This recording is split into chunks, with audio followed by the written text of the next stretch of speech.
Assalamualaikum warahmatullahi wabarakatuh.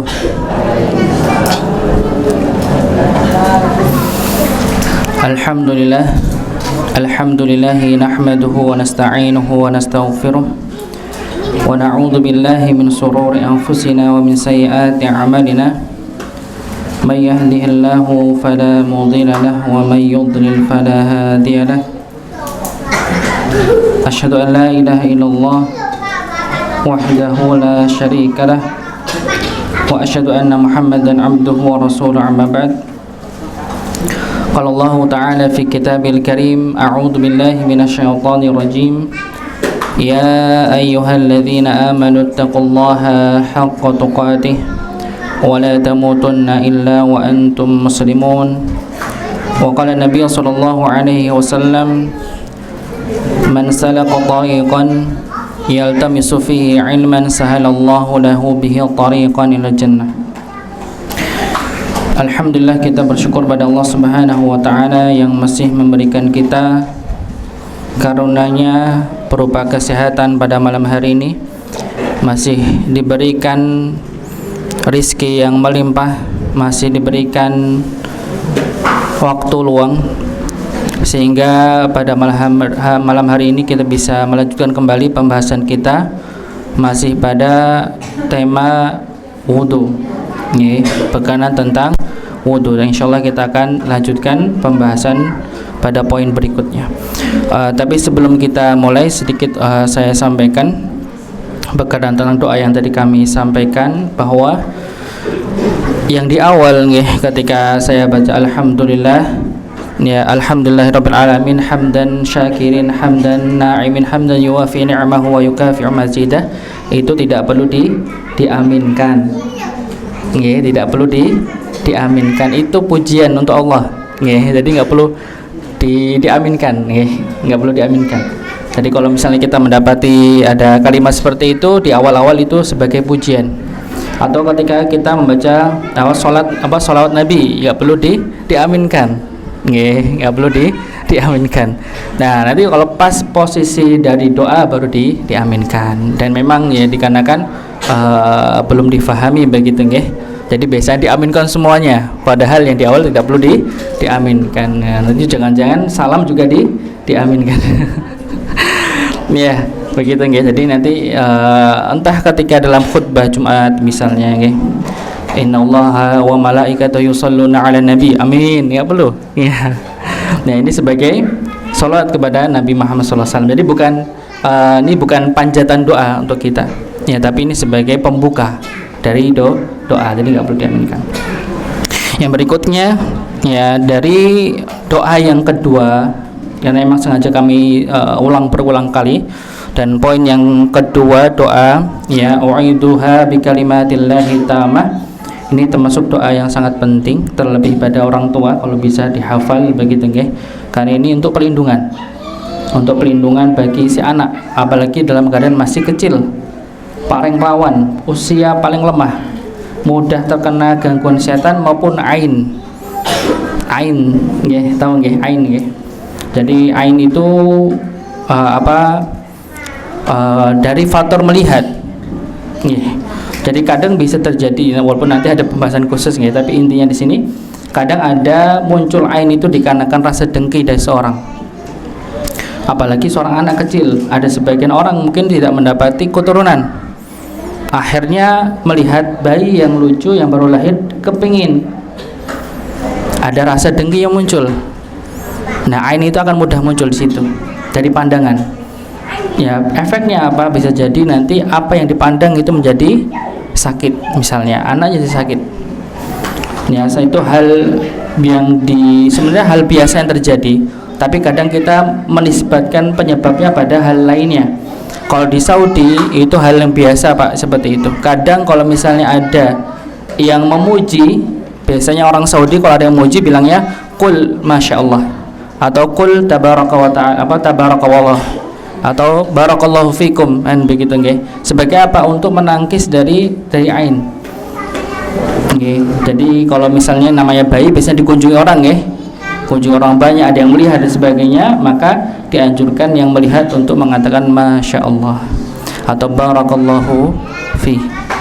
Ya, mendoakan keberkahan bagi apa yang dipandangnya agar nantinya tidak terkena ain itu. Nah, ini termasuk doa yang penting. Dan biasanya sebenarnya doa ini bukan hanya didoakan tapi ditiupkan. Didoakan, ditiupkan. Ya, sebagaimana ketika kita doa mau tidur. Ya, baca surat Al-Ikhlas, Al-Falaq, An-Nas, dibaca, ditiupkan ke telapak, diusapkan. Nah, Anda itu juga sama, ditiupkan. Jadi baca, kalau tadi tergantung dhamirnya ya. Kata gantinya, kalau tadi kan saya baca u'iduha untuk si dia perempuan. Jadi kalau bapaknya baca karena anak perempuannya u'iduki bi kalimatillahi tamah sampai selesai. Begitu nggih. Ini sebagai doa yang wajib untuk kita doakan kepada anak-anak kita yang masih kecil, dan ini biasa Rasulullah doakan kepada cucunya yaitu Hasan dan Husain. Ya, Hasan dan Husain biasanya Rasulullah doakan, dibaca dan ditiupkan. Begitu agar terhindar dari setan maupun dari ain. Ya, pandangan yang buruk dari manusia. Begitu nggih, sebelum kita lanjutkan, kita sedikit untuk menyampaikan ini. Berikutnya kita masuk kepada pembahasan yang lalu berkenaan tentang wudu. Ya, kita sudah sampaikan ya beberapa di antaranya pengertian tentang hukum wudu. Dari pengertian bahasanya yaitu adalah keindahan dan kebersihan. Ya. Berikutnya secara istilah atau secara syariat adalah menggunakan air pada tempat anggota badan yaitu wajah, kedua tangan, kepala dan kedua kaki. Ya, dengan tata cara tertentu dalam syariat dalam rangka beribadah kepada Allah Subhanahu wa taala. Maka hukumnya adalah wajib atas siapa? Orang-orang yang berhadas. Orang yang berhadas ketika dia hendak melakukan sholat, ya, atau hal-hal yang semisalnya yang mewajibkan dirinya untuk melakukan wudu. Jadi kalau wajib bagi siapa? Bagi yang dia ingin melaksanakan sholat, ya, melaksanakan tawaf ataupun membaca Quran. Maka ketika dia tidak ingin melakukan hal tersebut, maka hukumnya sunnah. Di luar itu maka hukumnya sunnah. Ya, jadi kalau misalnya Bapak mau ngepel rumah, wudu, itu sunnah hukumnya.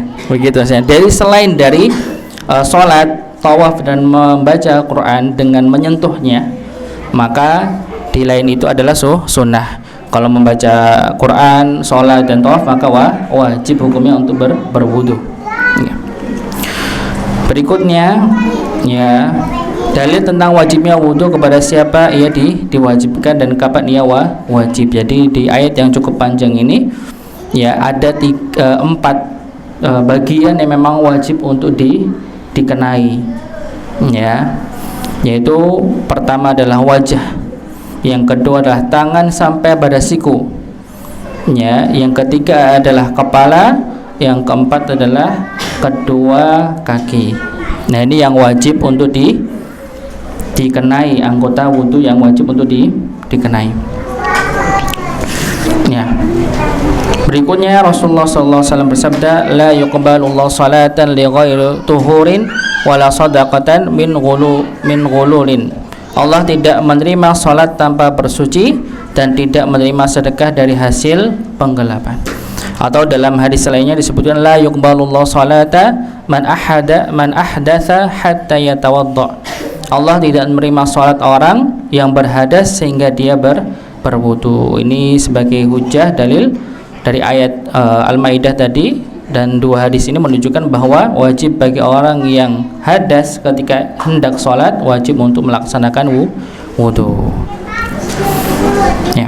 Dan ini sudah menjadi sebagai ijma', kesepakatan para ulama, wajibnya untuk melaksanakan wudu sebelum melaksanakan sholat.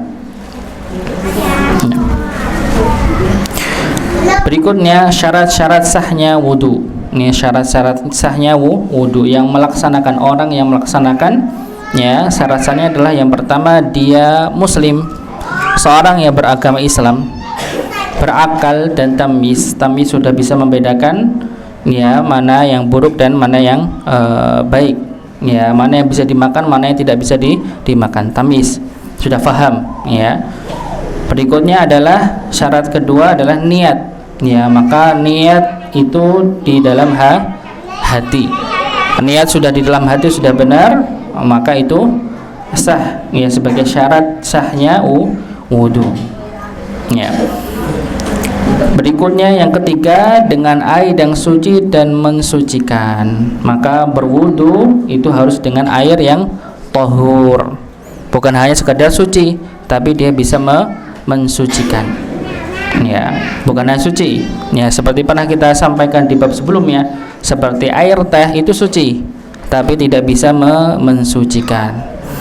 Ya, dan kita sudah pernah sebutkan beberapa 7 air yang suci dan bisa mensucikan. Di antaranya adalah sungai, sumur, mata air, laut dan sebagainya. Ada 7 begitu, ya, sebagai air yang disebutkan suci mensucikan.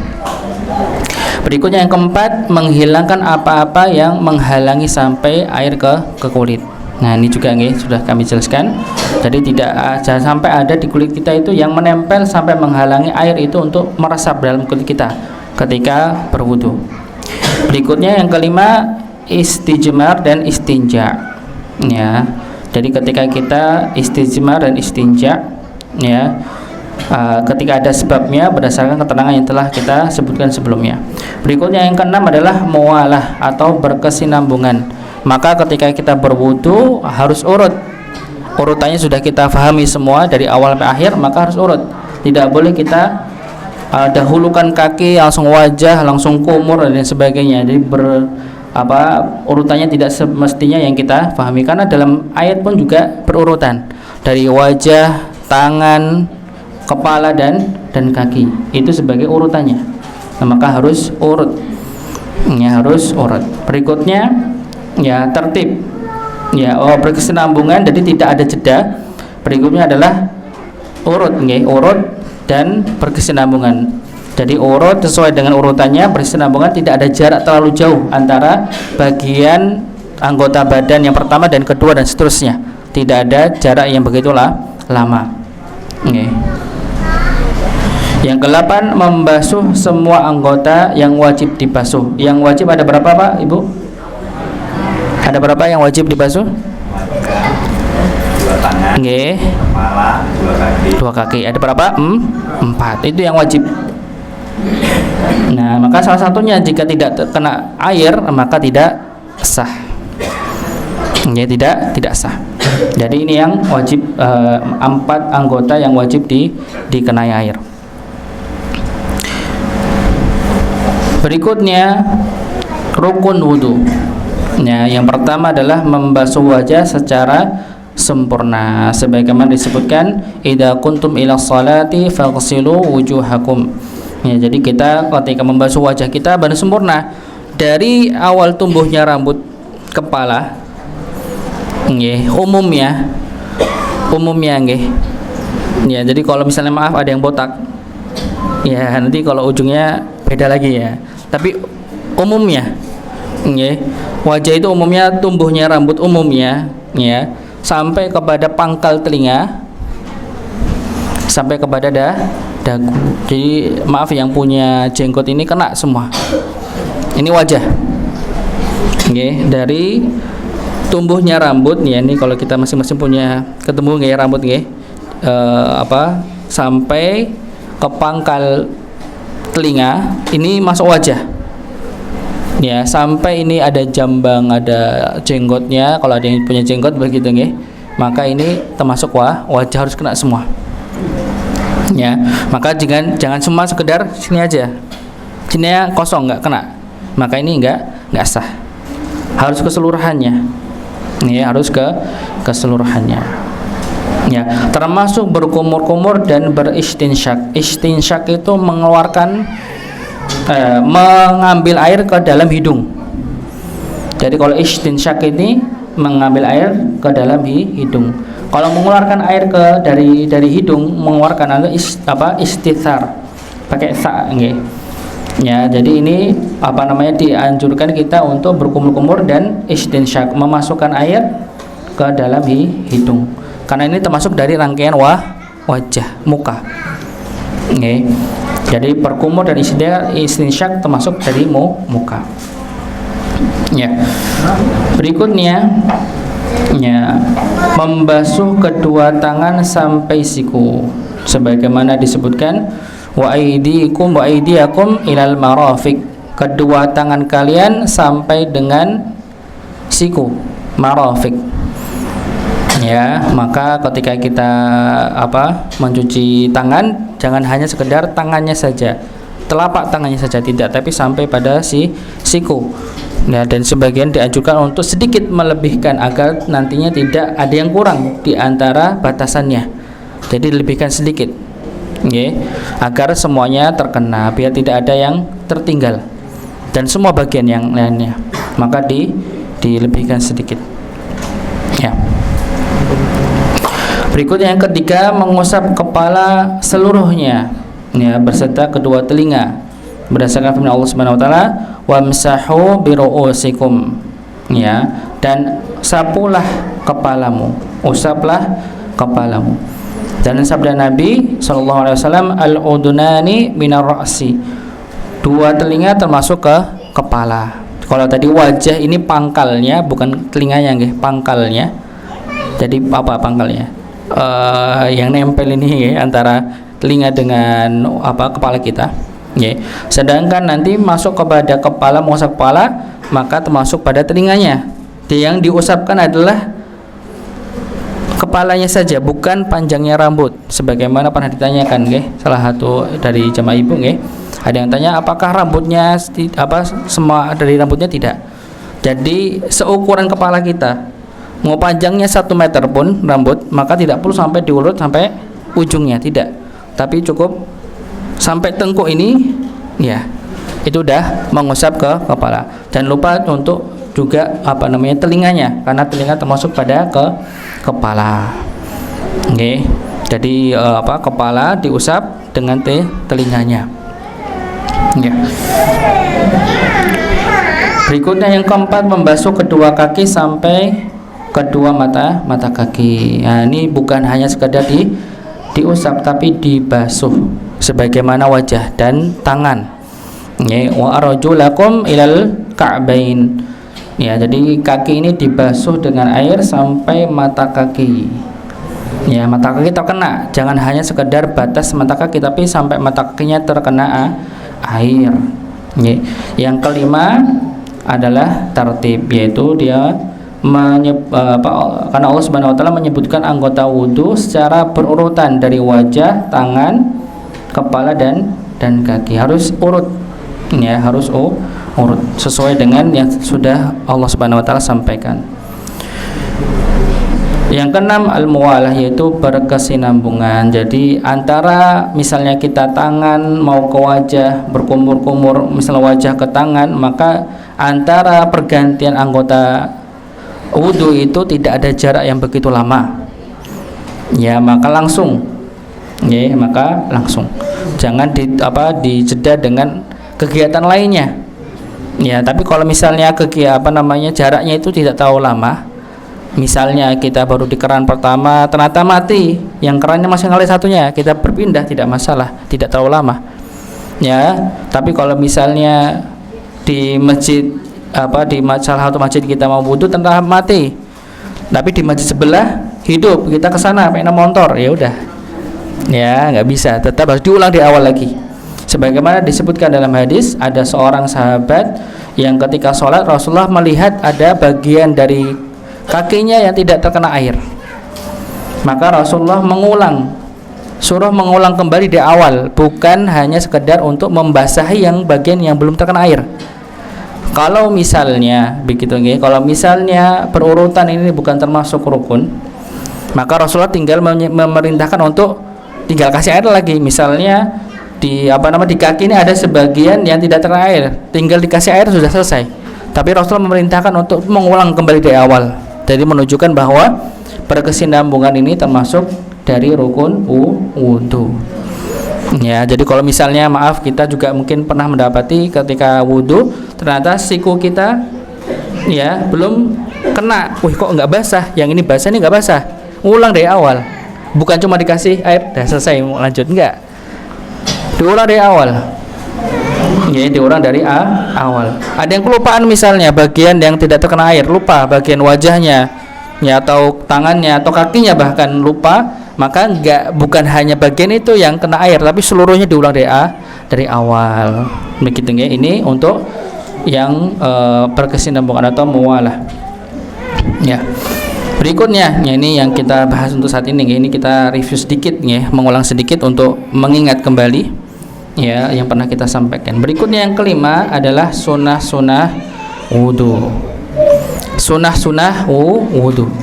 Ya, kalau yang tadi kita jelaskan adalah rukun wudu yang harus ada pada wudu ketika kita menjalankan wudu, dan tidak sah kalau di antara salah satu rukun itu tidak ditunaikan, maka tidak sah. Kalau sunnah-sunnah wudu, maka ini tidak mempengaruhi kesahan wudu, tapi menjaga kualitas wudu, menjaga keutamaan wudu, kesempurnaan wudu. Nah, maka disebutkan di sini ada beberapa perbuatan yang dianjurkan untuk dilakukan saat berwudu, di mana orang yang melakukannya mendapatkan pahala dan orang yang meninggalkannya tidak berdosa. Maka ketika pun tidak melaksanakan sunnah ini, maka tetap sah. Ya, tetap sah dilaksanakannya. Ya, maka sunnah-sunnah wudu ini yang pertama adalah tasmiyah, yaitu mengucapkan basmalah.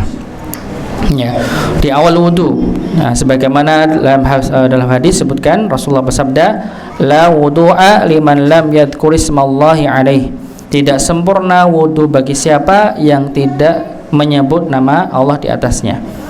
Ya, la wudu'a ini bukan termasuk, maksudnya adalah tidak termasuk wudu.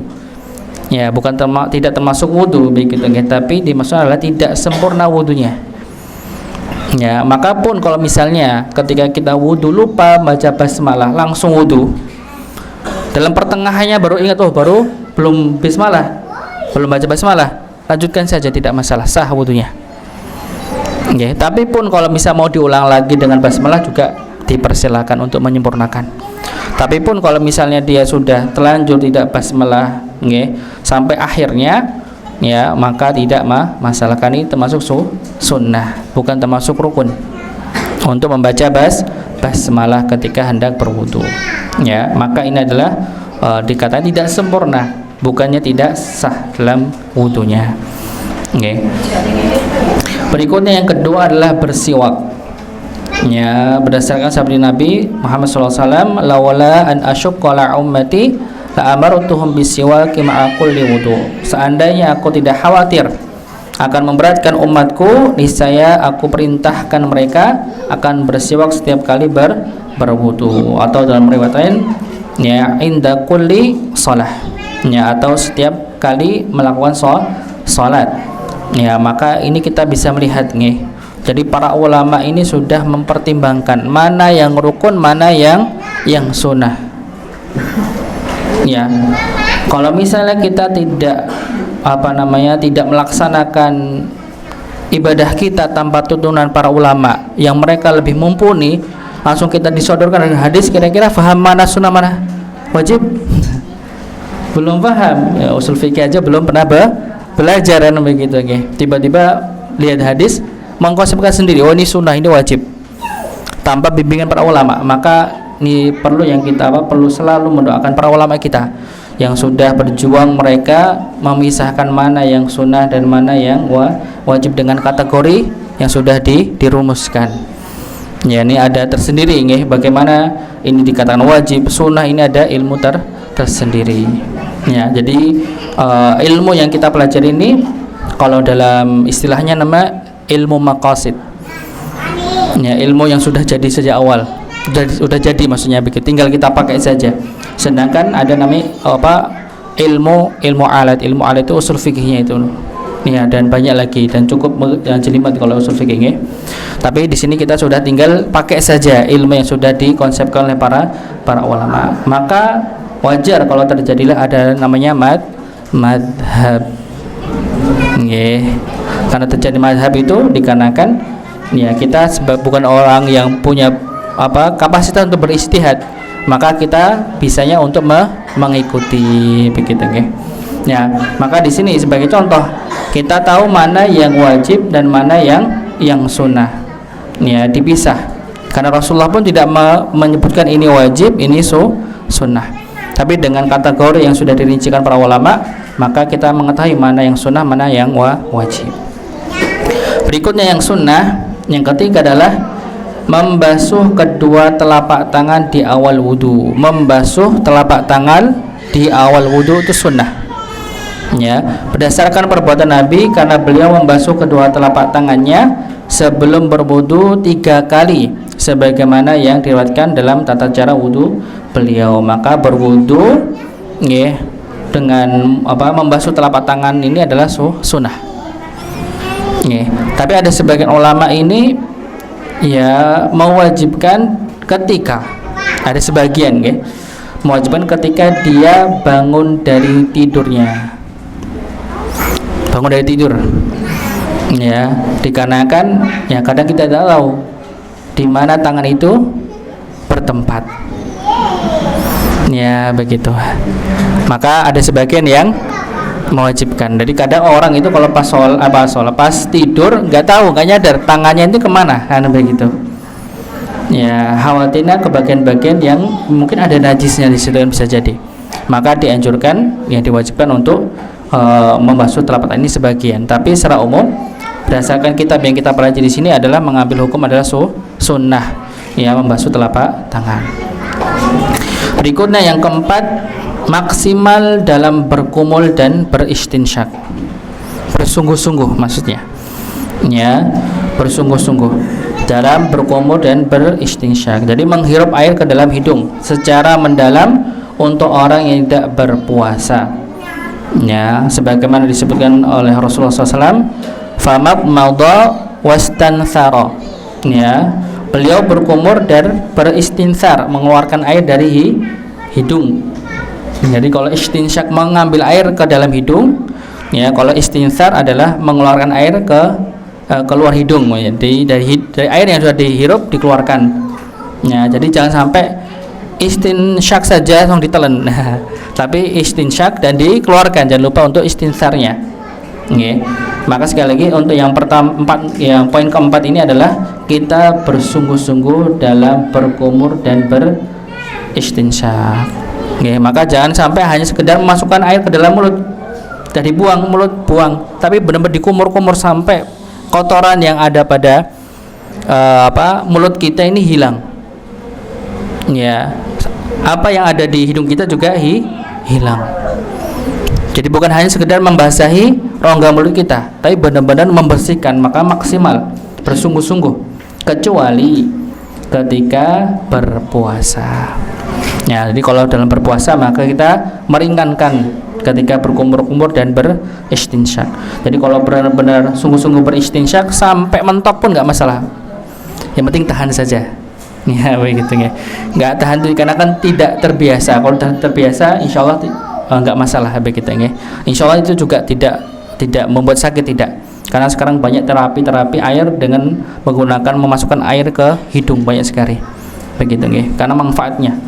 Nah, dan ini sudah diamalkan oleh Rasulullah ribuan tahun yang lalu ya, sampai sekarang baru diterapkan oleh terapis-terapis itu ya. Berikutnya yang kelima, menggosok lengan dan menyela-nyela jenggot yang tebal dengan air ya, sehingga air ini masuk ke dalamnya yang berdasarkan sabda Rasulullah SAW, perbuatan Rasulullah SAW, karena idza tawadda'a yadluku dira'ih, beliau apabila berwudu maka beliau menggosok kedua lengan beliau. Jadi digosok, benar-benar digosok, bukan hanya kena air saja, tapi benar-benar ditekan. Nggih. Ditekan. Jadi bukan hanya sekedar gitu nggih, tapi benar-benar ditekan. Nggih, digosok beneran. Di sela-sela jari ya, benar-benar dibersihkan, bukan hanya semua disentuh saja. Jadi benar-benar ditekan. Ketika dia menyela-nyela jenggot, karena ini bagian dari bagian yang wajib yaitu wajah, maka benar-benar diusahakan untuk basah.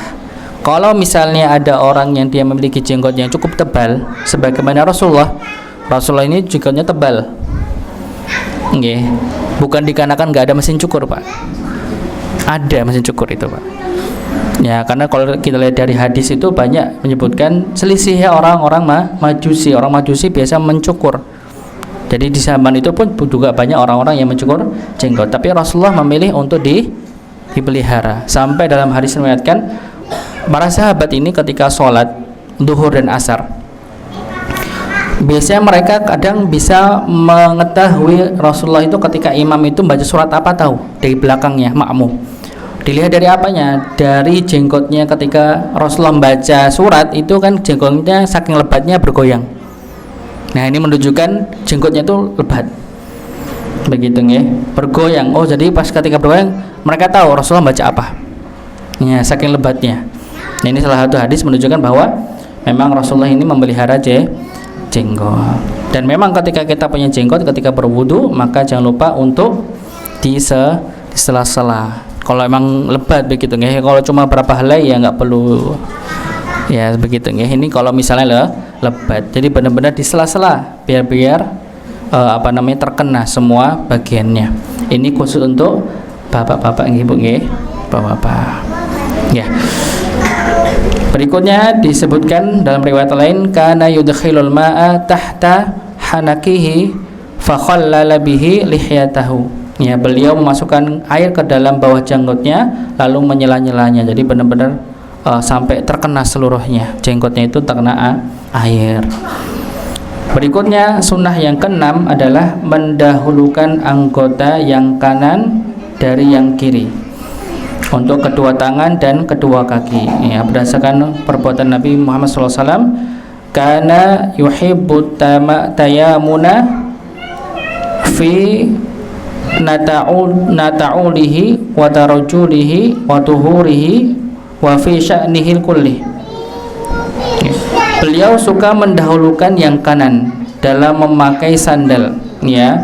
Jadi Rasulullah ini ketika dia menggunakan sandal ya, tana'ulihi ini menggunakan sandal ya, sampai perkara sandal saja sudah dibahas oleh Rasulullah. Perkara sandal saja dalam Islam dibahas bagaimana tata cara menggunakan sandal alas kaki ya, yaitu mendahulukan kaki kanan terlebih dahulu ya, wa tarjulihi dan menyisir rambut ya. Rasulullah, salah satu riwayat Rasulullah itu gaya rambutnya salah satunya adalah belah tengah. Salah satu gaya Rasulullah belah tengah. Jadi ketika beliau belah tengah itu biasanya dari yang kanan dulu baru kirinya. Begitu nggih. Berikutnya juga dalam bersuci ya, maka Rasulullah mendahulukan kanan dulu baru kiri. Maka ini khusus untuk bagian tangan dan kaki yang memang memiliki dua. Kalau wajah satu saja kan begitu nggih. Kalau dua wajah berbeda nanti. Ya. Jadi kalau kaki dan tangan yang memiliki dua bagian maka dahulukan yang kanan terlebih dahulu. Berikutnya yang ketujuh, membasuh 3 kali untuk wajah, kedua tangan dan kedua kaki. Yang wajib adalah sekali. Sekali. Dan yang dianjurkan 3 kali berdasarkan perbuatan Nabi sebagaimana telah diriwayatkan secara sahih dari beliau. Disebutkan annan nabiyya tawadda'a marratan wa marrataini wa salasan, bahwa Nabi berwudu dengan membasuh anggota wudu sekali-sekali, 2 kali, 3 kali. Jadi kadang Rasulullah itu itu membasuhnya 3 kali, kadang Rasulullah juga pernah 2 kali, dan kadang Rasulullah pernah satu kali, dan yang wajib adalah 1 kali. Maka tidak harus 3 kali. 3 kali itu sunnah. 3 kali itu sunnah. Ya, tapi yang sekali ya, yang lainnya yang 3 kali ini antara wajah, tangan dan kedua kaki. Kepala tetap 1 kali. Jadi pun kalau misalnya kita memilih 3 kali mengikuti sunnah Nabi, maka wajah 3 kali, tangan 3 kali, kaki 3 kali, kepala tetap sekali usapan saja. Begitu ya, sekali usapan keseluruhannya. Maka yang wajib adalah satu kali. Kalaupun kita sudah wudhu 1 kali, maka itu sudah sah. Maksudnya hanya 1 kali ulangan, tidak berulang kali sampai 3 kali, umumnya 3 kali kan begitu, dan itu dianjurkan, lebih afdol. Ya, sebagaimana kita biasa sudah lakukan sehari-hari, 3 kali itu lebih afdol, lebih diutamakan karena mengikuti sunnah Nabi. Sedangkan ukuran sahnya 1 kali sudah sah. Ya, 1 kali sudah sah. Tapi kalau dianjurkan 3 kali atau 2 kali juga tidak masalah. Jadi kalaupun misalnya kita mendapati sholat Jumat atau mungkin kita di event tertentu, misalnya kadang ya, kalau misalnya pernah merasakan buka bersama di Jogokarian yang sampai berapa ribu orang, kadang kalau mau sholat, saya pernah ingat saya itu ketika buka di sana sholat maghrib itu sampai 5 kloter. Saking penuhnya, penuh sampai 5 kali, Pak. Ya, saat wudunya otomatis harus cepat karena yang antri banyak. Kalau kita 3 nanti lebih lama, maka boleh kita 1 kali sekalian, 1 kali. Itu sah. Ya, kalau misalnya kita mendapati kok banyak orang yang antri, ya udah 1 kali juga tidak masalah. Ya, atau ketika dalam keadaan kita mungkin agak terburu, 1 kali juga tidak masalah, dan itu sah. Tapi tetap anjurannya 3 kali, sunnahnya 3 kali. Okay. Karena Rasulullah juga pernah 3 kali, pernah 2 kali, juga pernah satu kali. Okay. Berikutnya yang ke-8, membaca zikir sesudah wudu, doa setelah wudu. Berdasarkan sabda Nabi SAW, okay, ma minkum ahadun yatawadda'a fayusbighul wudu'a thumma yaqulu asyhadu an la ilaha illallah wahdahu la syarika lah wa asyhadu anna muhammadan abduhu wa rasuluhu illa futihat lahu abwabul jannati ats-tsamaniyatu yadkhulu min ayyami sya'a. Ya, tidak ada seorang pun dari kalian yang berwudu lalu dia menyempurnakan wudunya, kemudian dia mengucapkan aku bersaksi bahwa tidak ada Tuhan yang berhak disembah kecuali Allah semata, tidak ada sekutu baginya, dan aku bersaksi bahwa Muhammad adalah hamba dan utusannya, kecuali pasti pintu surga yang 8 dibukakan untuknya, dia akan masuknya dari pintu mana saja yang dia kehendaki. Jadi ketika kita selesai dari wudu, maka disunahkan, sunnah hukumnya untuk berdoa dengan doa asyhadu an la ilaha illallah wahdahu la syarikalah wa asyhadu anna muhammadan abduhu wa rasuluh. Ya, atau silakan untuk ditambah yang biasa kita gunakan, Allahumma ja'alni minat tawabina waj'alni minal mutatahhirin. Jadi diawali dengan ini, baru keduanya Allahumma ja'alni. Walaupun sekali lagi memang ada selisih antara kesahihan hadis ini, tapi para ulama sepakat boleh untuk digunakan. Ya, tapi ketika kita mendapati ada hadis yang lebih sahih, maka digunakan hadis sahih dulu baru berikutnya. Begitu nggih, baru berikutnya. Tadi tetap boleh. Monggo bisa menggunakan Allahumma ja'alni karena teks hadis itu atau makna hadis itu tidak bertentangan dengan doa yang dimaksud. Begitu nggih, maka boleh untuk menggunakan Allahumma ja'alni minat tawwabin waj'alni mutatahhirin juga boleh. Ya, tapi dianjurkan diawali dengan asyhadu an la ilaha illallah dan seterusnya. Ya, ini disunahkan untuk berzikir atau berdoa setelah berwudu. Ini sunnah wudu. Ya, begitu ini sunnah wudu. Berikutnya pembatal wudu. Nah, ini juga penting untuk kita ketahui agar nantinya wudu kita tetap sah kita gunakan untuk salat. Ya. Pembatal adalah suatu yang membatalkan wudu dan merusaknya. Ia berjumlah 6. Jadi di kitab ini menyebutkan ada 6 pembatal wudu yang perlu kita ketahui. Yang pertama, apa yang keluar dari 2 jalan, yakni jalan keluarnya air seni dan tinja, kotoran. Ya. Yang keluar ini bisa berupa air seni, bisa berupa tinja, bisa berupa mani, madhi, ya, darah istihadhah, angin sedikit, kentut sedikit maksudnya di sini, atau kentut yang banyak berdasarkan firman Allah Subhanahu wa taala, au jaa ahadum minkum minal ghaiti. Ya, atau kembali dari tempat buang air atau kaskus. atau dalam sabda Nabi sallallahu alaihi wasallam, la yuqbalullahu salata man ahadikum ahdatsa hatta yatawadda. Ya, Allah tidak menerima salat salah seorang kalian apabila dia berhadas hingga dia berwudu. Maka ketika dua jalan, maksudnya kubul dan dubur nggih, kemaluan depan dan belakang nggih, ketika dia keluar air seninya, tinja, air mani dan madhi. Apa itu air madi, Bapak? Ada yang tahu? Mani apa kalau mani? Mani apa? Ya, mani itu sperma nggih, benih dari laki-laki. Ya, maupun sebagian dari mengatakan perempuan juga ada. Nggih. Apa bedanya mani dan madhi? Apa bedanya mani dan madhi? Dua-duanya ketika salah satu di antaranya keluar, maka itu membatalkan wudu. Maka kita harus tahu apa itu mani, apa itu madhi. Apa kira-kira untuk membedakan dua ini? Ya, mudahnya, walaupun banyak kadang-kadang dengan definisi yang berbeda-beda, tapi mudahnya adalah kalau mani itu adalah cairan yang kental. Kalau madhi tidak sekental mani, lebih cair. Yang kedua, kalau mani itu keluar dengan rasa nikmat. Jadi ini harus disampaikan, ini fikih, ilmu, jadi biar kita paham, biar tahu. Takutnya nih kalau nggak disampaikan nggak tahu nih apa ini yang keluaran begitu. Tandanya batal, begitu.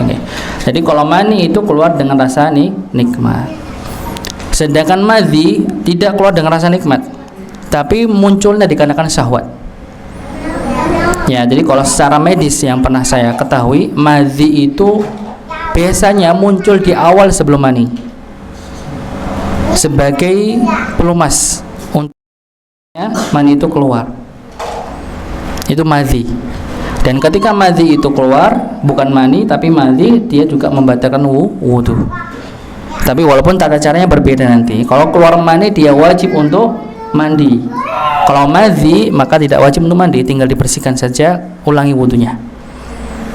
Perbedaan di situ antara mani dan madhi. Maka ini difahami, darah istihadhah. Nah, dari istihadhah ini keluar dari maksudnya bukan dari darah haid ataupun darah nifas. Nah, darah istihadhah ini adalah darah penyakit, ya, yang keluar setelah haid maupun dari nifas. Walaupun nanti ini ada pembahasan secara khusus, dan ini bab dari semua bab yang paling rumit. Haid, bahkan Imam Ahmad bin Hanbal itu belajar memastikan Islam, belajar tentang memahami haid itu 15 tahun, Pak. Kita 2 jam ya. Nanti dengan bab dikarenakan kenapa ulama Imam Ahmad itu sampai 15 tahun. Ulama dulu kalau mengumpulkan sebuah ilmu itu butuh perjuangan berbulan-bulan, Pak.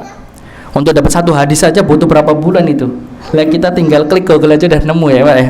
Jadi wajar kalau Pak ulama Imam Ahmad saja, ya, untuk memahami bab haid saja itu harus membutuhkan 15 tahun. Karena juga walaupun memang kita akui juga haid itu termasuk perkara fikih yang cukup rumit.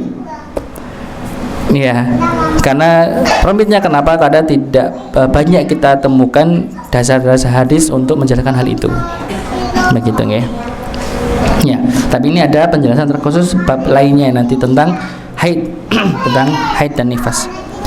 Ya, berikutnya angin sedikit atau banyak, ya. Jadi sedikit banyaknya kentut yang keluar pada diri kita maka itu membatalkan wudu.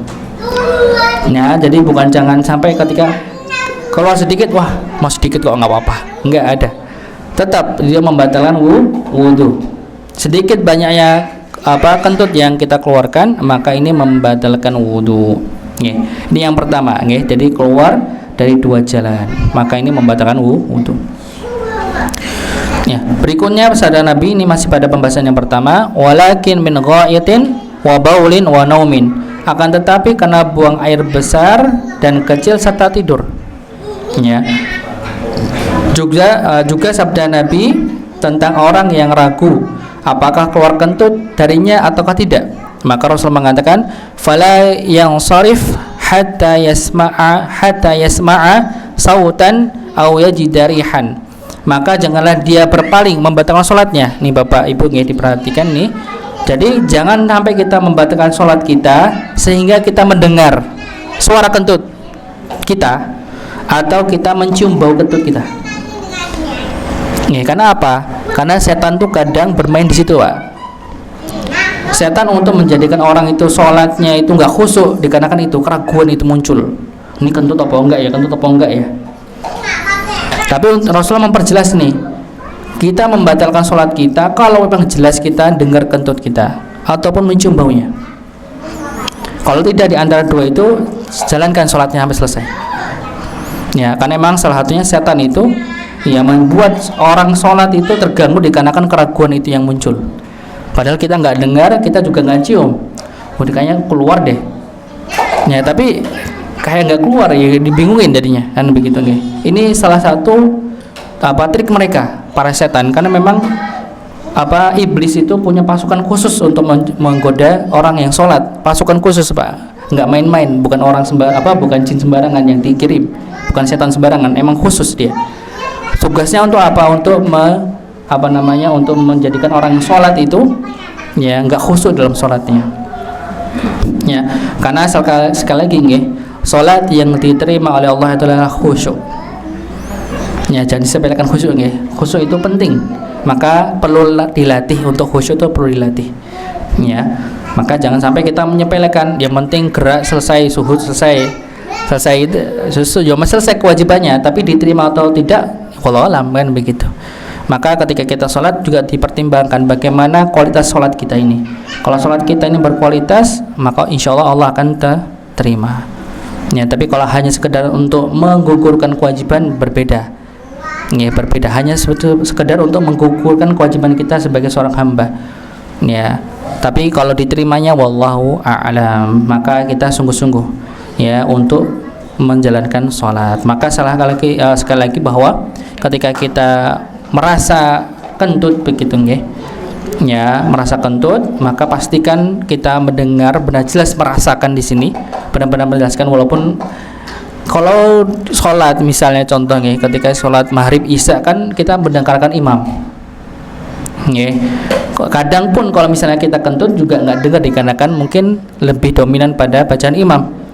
Tapi di sini adalah ketika memang kita sudah merasakan jelas kalau emang ada udara yang keluar dari belakang kita itu, dari belakang kita, maka ini kita sudah yakin baru kita batalkan berwudu lagi. Tapi kalau belum yakin ya lanjutkan saja ya. Tapi kalau sudah jelas mendengarnya ya sudah jelas itu batalan begitu ya. Udah cium baunya ya udah jelas itu batal. Walaupun kadang ada kentut yang tidak bau kan begitu nggih. Tapi kan biasanya wallahu alam ya, biasa nih kata beberapa medis nih, biasanya tanda-tanda kentut yang bau itu tidak berbunyi. Kalau berbunyi biasanya nggak bau. Nih, jadi sudah ada ciri-cirinya, Pak. Ya, jadi kalau bau nggak ada suaranya, Pak. Ya, tapi kalau nggak bau biasanya suaranya lebih keras, kedengaran. Ya, jadi apa yang disampaikan Rasulullah benar adanya kan begitu nih. Kondisinya apapun dia pasti terlihat mana benar kentut, mana yang tidak. Yang kedua, keluarnya najis dari bagian tubuh lainnya. Nah, ini dari tubuh lainnya, bukan dari dua lubang yang tadi kami sebutkan di poin yang pertama. Jadi keluar dari najis dari bagian tubuh lainnya. Bila yang keluar adalah kencing atau tinja, maka ia membatalkan secara mutlak. Jelas tadi sudah kita sebutkan. Karena keduanya masuk dalam cakupan dalil-dalil yang di atas. Bila selain dari keduanya seperti darah, muntah, maka bila kotor dan banyak, maka yang lebih utama adalah berwudu disebabkannya keluarnya darah atau muntah, demi mengamalkan kehati-hatian ya. Jadi bersikap wara ya, berhati-hati. Sedangkan bila sedikit maka tidak perlu berwudu berdasarkan kesepakatan para ulama. Jadi kalau misalnya kita muntah sedikit tidak perlu untuk diulang. Ya, kan kadang ada sebagian kita kenyang, ada beberapa butir nasi yang keluaran begitu kadang ya, atau beberapa potong lauk yang keluarin begitu nih. Itu sedikit, tapi kalau sudah jelas-jelas kelihatan banyak, maka lebih baiknya untuk kehati-hatian kita berwudu karena muntah ini termasuk najis juga. Okay. Atau misalnya ketika darah itu keluar begitu banyak, ya maka baiknya untuk mengulang wudunya kembali. Tapi kalau cuma sedikit, maka ini insyaallah dimaafkan, jadi tidak perlu untuk diulangi. Ini untuk bagian-bagian di luar dari 2 lubang yang tadi kami jelaskan di awal. Berikutnya yang ketiga, hilang atau tertutupnya akal, hilang akal. Okay. Misalnya karena pingsan atau tertidur. Nah, ini penting juga untuk kita pahami, okay. Orang pingsan, orang yang tertidur, okay, berdasarkan sabda Nabi, walakin min ghaitin wa baulin wa naumin. Akan tapi karena buang air besar, kecil, serta tidur. Dan di sabda Nabi yang lain disebutkan al-ainu wika'us sahi faman nama falyatawadda. Mata adalah pengikat dubur. Ya, mata adalah pengikat dubur. Ya, kalau kita terjaga melek, otomatis kita bisa ngatur nih pantat begitu nggih. Keluar bisa menahan atau tidaknya kan itu bisa kita ketahui. Tapi kalau sudah memejamkan mata, maka otomatis pengikat itu juga terlepas. Kita nggak tahu nih keluar atau tidak kan begitu. Maka barang siapa yang dia tertidur, hendaknya dia berwudu. Kadang ada orang itu ketika tidur nggak nyadar kentut, tapi dia nggak nyadar. Salah satu yang dikhawatirkan. Ya, yang lainnya adalah ketika kesadaran ini sudah hilang. Ya, dan ini yang dimaksudkan adalah ketika dia tidurnya nyenyak. Ya, jadi disebutkan orang gila, jelas kalau orang gila, nggih. Orang pingsan. Ya, mungkin juga ada beberapa orang gila yang mungkin kegilaannya nggak lama, cuma berapa jam saja mungkin misalnya. Atau orang mabuk begitu nggih. Ya. Atau orang yang dia tidurnya nyenyak, ini bisa membatalkan wudu. Mabuk jelas. Tapi ukuran tidurnya itu bagaimana? Dan mungkin khususnya untuk bapak-bapak sering pernah mendapati sholat Jumat tidur, khutbah tidur, nggih. Saya yakin pernah mengalami itu, ya begitu nggih. Bagaimana kita mengukur ketika kita khutbah Jumat itu dalam keadaan tertidur atau tidak? Ya, walaupun memang di kalangan para ulama memang ada perselisihan tentang ukuran nyenyak itu. Nggih, tapi memang kita perhatikan nggih. Ketika orang misalnya gini, kalau misalnya namanya orang dengan khutbah kan dalam keadaan duduk bersila begitu nggih. Kalau kita tidak dianjurkan ya ketika misalnya kita mendengarkan khutbah itu dalam keadaan lutut itu di peluk, apa bahasanya namanya, bisa paham nggih?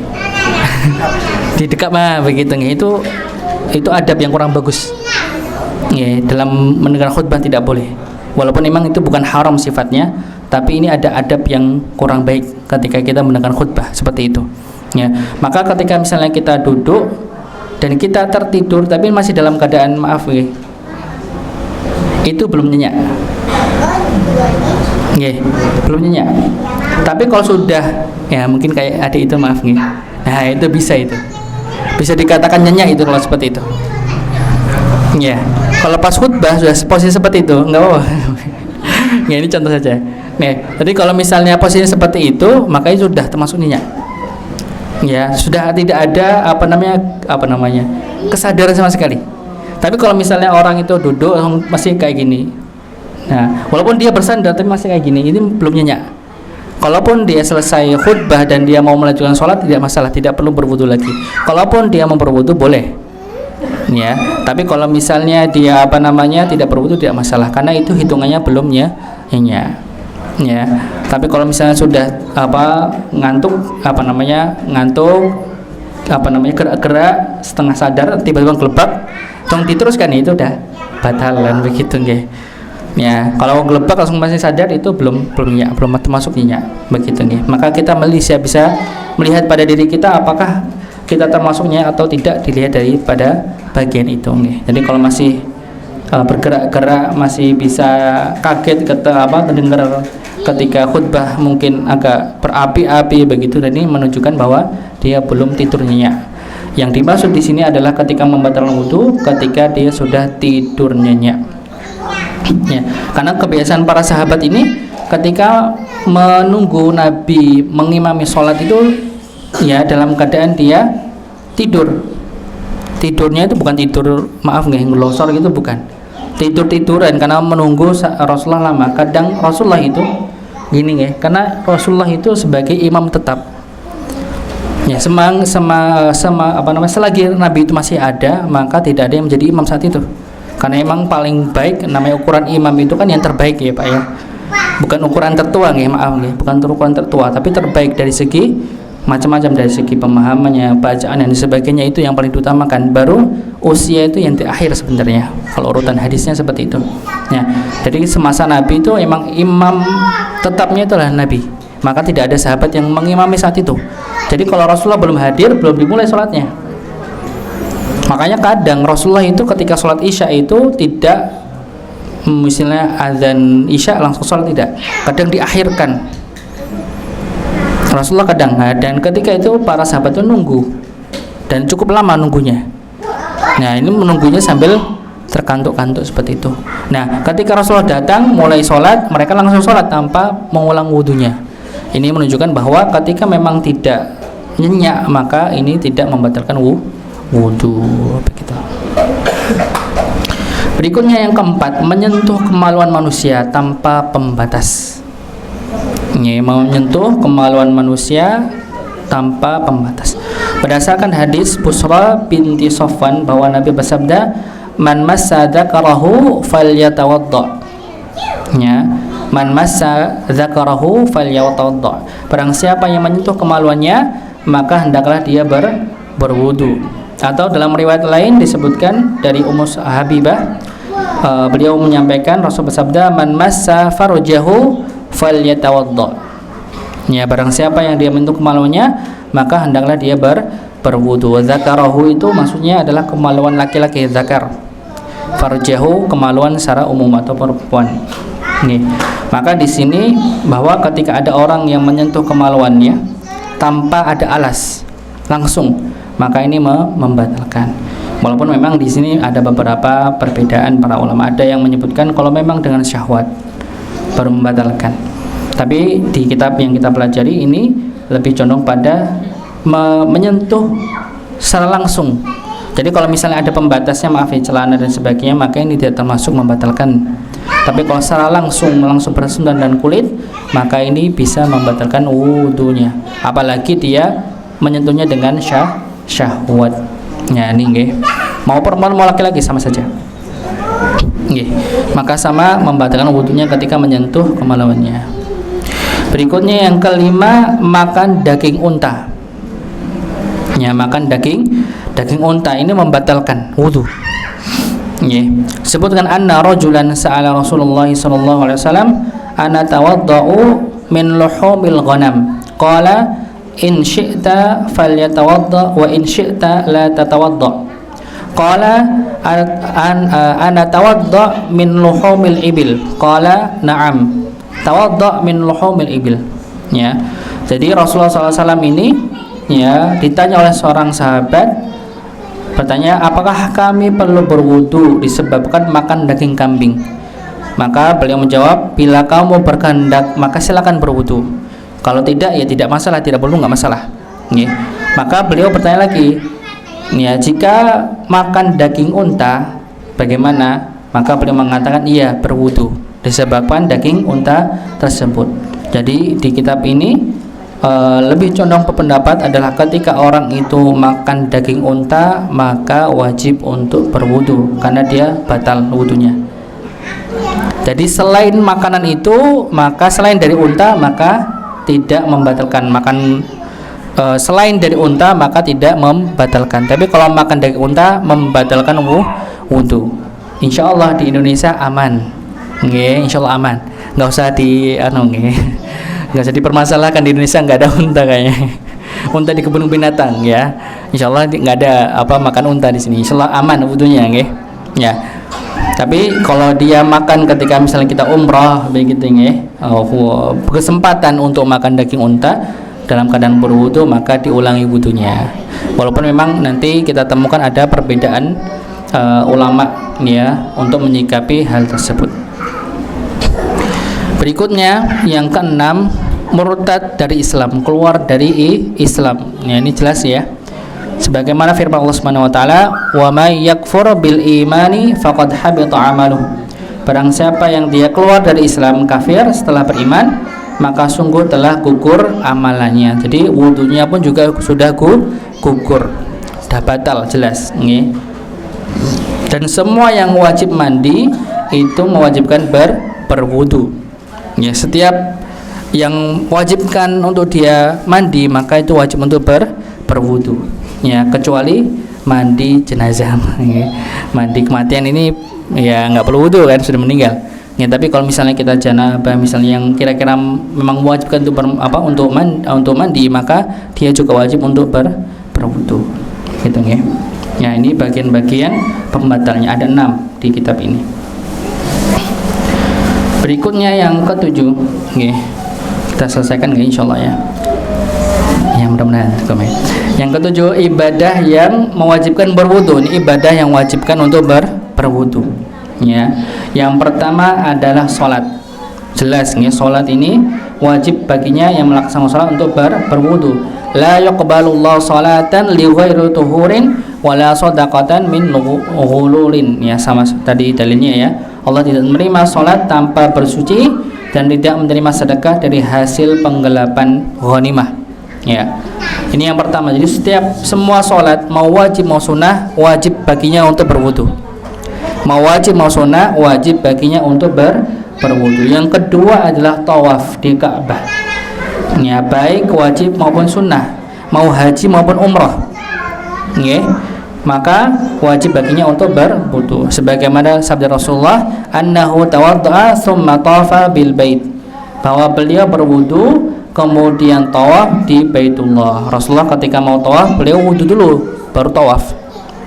Atau dalam hadis lain sebutnya at-tawafu bil baiti as-salatun illa anna Allah abaha fihil kalam.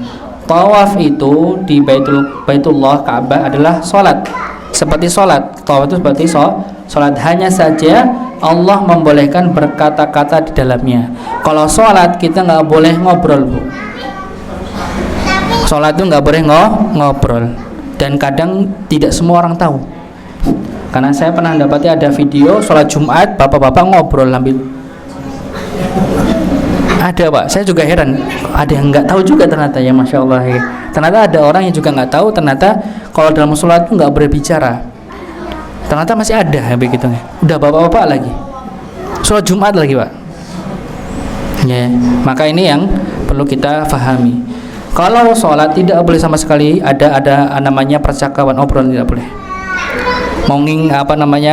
Kecuali hal-hal yang dibolehkan ketika misalnya mengingatkan imam dan sebagainya memang dibolehkan, nggih. Tapi ngobrol yang tidak ada gunanya maka itu tidak diperbolehkan. Ya, walaupun tawaf itu sama dengan sholat tapi berbeda. Kalau tawaf itu boleh kita mau mengobrol. Ya, bahkan kalau misalnya tawaf kita ngobrol di samping kita ya, sama saudara teman kita yang setawaf nggak masalah. Atau kadang orang Indonesia bukan hanya ngobrol nih, selfie kan begitu nggih. Ya, terjadi kan begitu nggih. Bolehkah kita selfie ketika tawaf? Ya, boleh saja, nggak masalah, tapi mungkin bisa mengurangi keberkahan tawaf itu kan begitu nggih. Khawatir juga terjatuh pada riya. Ya, tapi perbedaannya itu nggih. Perbedaannya adalah kalau tawaf dia boleh berbicara, salat nggih itu tidak boleh berbicara, dan keduanya mewajibkan untuk berwudu. Nggih. Berikutnya yang ketiga, yang ketiga adalah menyentuh mushaf Al-Qur'an tanpa pembatas. Nggih, ini yang juga perlu kita pahami, nggih. Jadi ketika kita hendak membaca Quran, maka diusahakan kita berwudu terlebih dahulu. Membaca dengan menyentuh mushafnya. Nggih. Kalau sekedar membaca saja tanpa menyentuh tidak masalah, kita dalam keadaan tidak berwudu. Tapi kalau sudah kita menyentuh mushaf itu, maka dianjurkan untuk berwudu. Nah, sebagaimana firman Allah Subhanahu wa taala, la yamassuhu ilal mutahharun. Atau dalam hadis disebutkan la yamassuhul qur'ana illa tahir. Ya, maka tidak boleh menyentuh Al-Qur'an kecuali orang yang sudah bersuci. Ya, sudah bersuci. Maka ketika mau baca Quran, ya hendaknya dia berwudu terlebih dahulu ketika dalam keadaan menyentuh. Kalau tidak menyentuh tidak masalah. Ya tidak masalah. Maka misalnya ada sebagian yang bertanya, misalnya, Mas, kadang saya membaca Quran disentuh, tiba-tiba kentut. Ya, baginya bagaimana? Ya, saya sampaikan berhenti dulu dan teruskan kentutnya. Ya, jangan ditahan kentutnya. Selesaikan kentutnya. Tapi juga selesai bacanya. Jangan diteruskan sambil kentut. Enggak boleh. Namanya enggak adab namanya. Kan begitu ya. Baca Quran, kentut bertepatan kentutnya agak panjang. Dia teruskan bacanya, enggak boleh seperti itu. Selesai, dihentikan, wakaf di situ, berhenti, dikentutnya selesai. Nah, nanti biar dia mau menyelesaikan ayat itu, misalnya dia masih di pertengahan ayat, maka letakkan Qurannya tidak disentuh dan dibaca sampai selesai, baru dia berwudu. Sempurnakan dulu bacaannya. Okay. Ataupun kalau misalnya dia tidak menyempurnakan, maka diulangi dari awal ayat yang tadi dibaca. Begitu. Ini ketika dia menyentuh mushaf Al-Quran. Tapi bagaimana kalau misalnya kita membaca posisi ketika di dalam HP, ponsel? Apakah tetap wajib dia untuk berwudu ketika menggunakan ponsel ini? Nah, kalau di sini memang ada ikhtilaf karena ini permasalahan kontemporer ya. Permasalahan saat ini. Si zaman Nabi nggak ada namanya HP kan begitu ya. Tapi di sini ya memang ada sebagian ulama yang berhati-hati, tetap dia berwudu ketika sudah membuka aplikasi Al-Quran. Kalau masih seperti ini maka tidak wajib dia untuk berwudu. Tapi kalau sudah dia menyentuh atau membuka aplikasi Al-Quran, maka dia sudah harus wajib untuk berwudu ketika menggunakannya. Ada sebagian seperti itu. Ada yang menyamakan bahwa mushaf Al-Quran dengan ponsel itu berbeda walaupun bacanya Al-Quran. Ada yang menyatakan demikian. Ya, tapi ketika misalnya kita tanya, baik mana Mas misalnya antara membaca Al-Quran dengan ponsel dengan mushaf, lebih bagus mana? Lebih afdol mana? Ya, kalau saya pribadi lebih afdol membaca dengan mushaf. Lebih berkah dengan mushaf. Karena apa? Kalau kita membaca ponsel itu dengan HP pasti banyak gangguannya. Jelas. Okay. Ada notifikasi WA ting dah nggak jadi baca begitu nggih. Notifikasi yang lainnya dan sebagainya kita mau lihat nggak jadi baca. Keberkahannya pun berkurang. Walaupun tetap itu sama sebagai kurangnya membaca Al-Quran. Maka sama nggih ketika kita posisi mushaf ini terbuka, aplikasi Quran terbuka, kita masuk kamar mandi tidak dibolehkan. Dalam kondisi terbuka. Tapi kalau kondisi tertutup, misalnya kita keluar dari aplikasi, ya tidak masalah kita bawa ke kamar mandi. Misalnya kita gunakan untuk penerang ketika mati lampu dan sebagainya, tidak masalah. Tapi kalau posisinya dia terbuka tidak boleh. Karena dia sama posisinya sebagai mushaf. Okay. Tapi nanti kalau untuk berkaitan keberkahan tetap, keberkahan tetap mendengar dengan mushaf dikarenakan gangguannya lebih kecil dibandingkan dengan menggunakan HP. Ya, maka ketika dia membaca tanpa menyentuh tidak harus dia berwudu sebagaimana ketika kita membaca dengan hafalan dan sebagainya, maka tidak harus untuk berwudu kecuali ketika junub. Ini ada pembahasan tersendiri, maka itu wajib untuk mandi terlebih dahulu baru membacanya. Sedikit kita percepat selesai insyaallah. 8 ibadah yang dianjurkan berwudu. Ini ibadah yang dianjurkan. Kalau tadi wajib, kalau ini dianjurkan. Boleh, tidak, boleh iya. Tapi lebih dianjurkan untuk berwudu. Yang pertama adalah zikir kepada Allah dan membaca Al-Qur'an. Membaca Al-Qur'an di sini adalah tanpa menyentuh mushaf maksudnya. Atau berzikir. Maka itu tidak wajib. Ketika misalnya kita mau berzikir pagi dan petang, tidak perlu untuk berwudu, langsung zikir pun tidak masalah. Atau kita ingin berzikir dengan lafaz-lafaz yang di dalam Al-Quran, tidak masalah, langsung dibaca saja. Tapi kalau dia membaca dengan menyentuh itu berbeda lagi. Tapi kalau tidak menyentuh maka tidak harus dia berwudu, tapi sunnah. Berikutnya setiap hendak sholat, karena Nabi SAW melakukannya sebagai hadis sebenarnya sholat. Kayaknya ada yang salah nih ya, atau gimana nih? Setiap hendak sholat, karena Nabi SAW melakukannya sebagai malam hadis. Ini maksudnya di sini.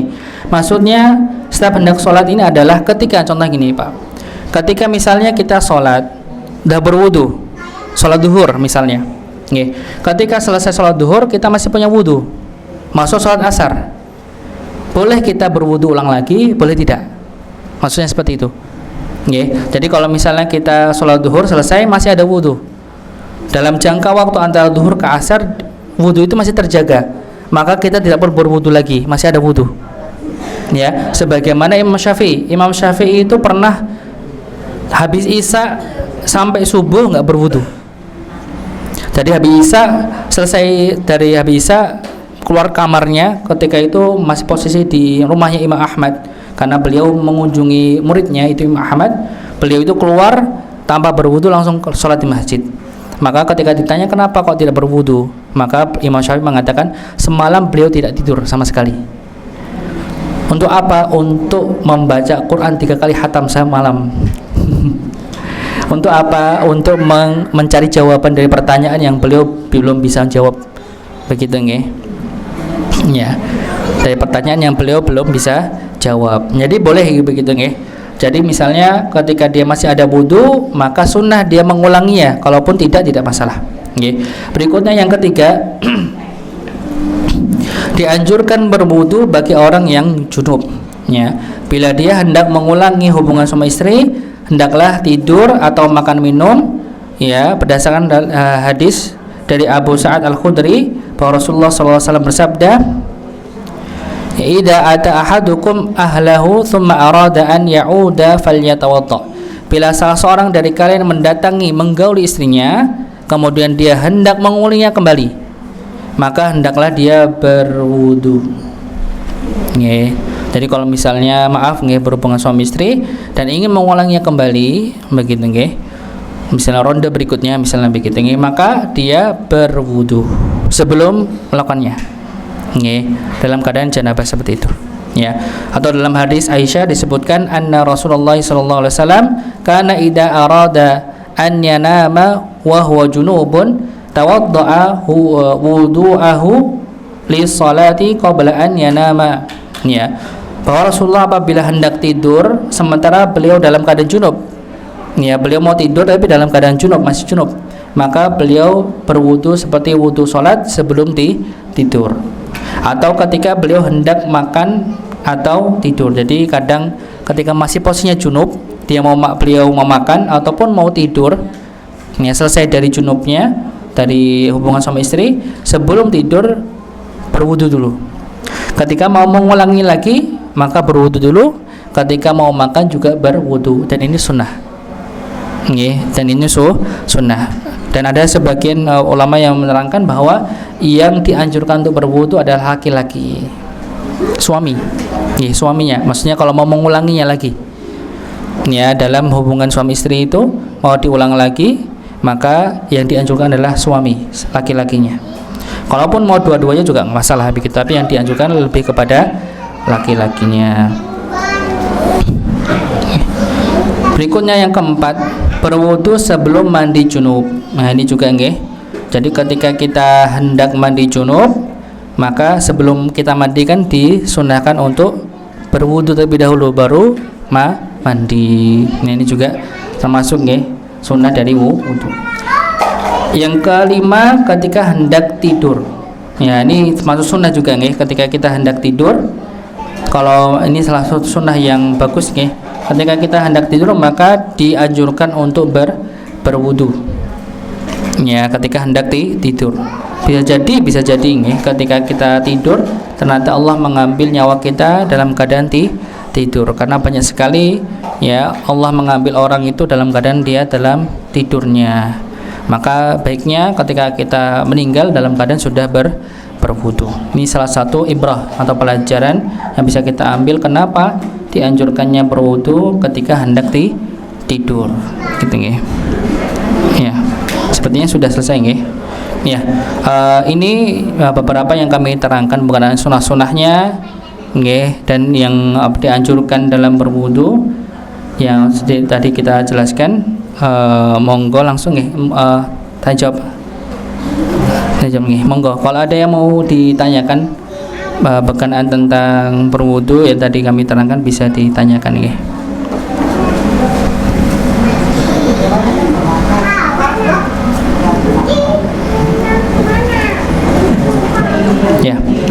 mau ditanyakan? Ya. Menyentuh istri itu Oh iya lupa saya mana ya. Bentar.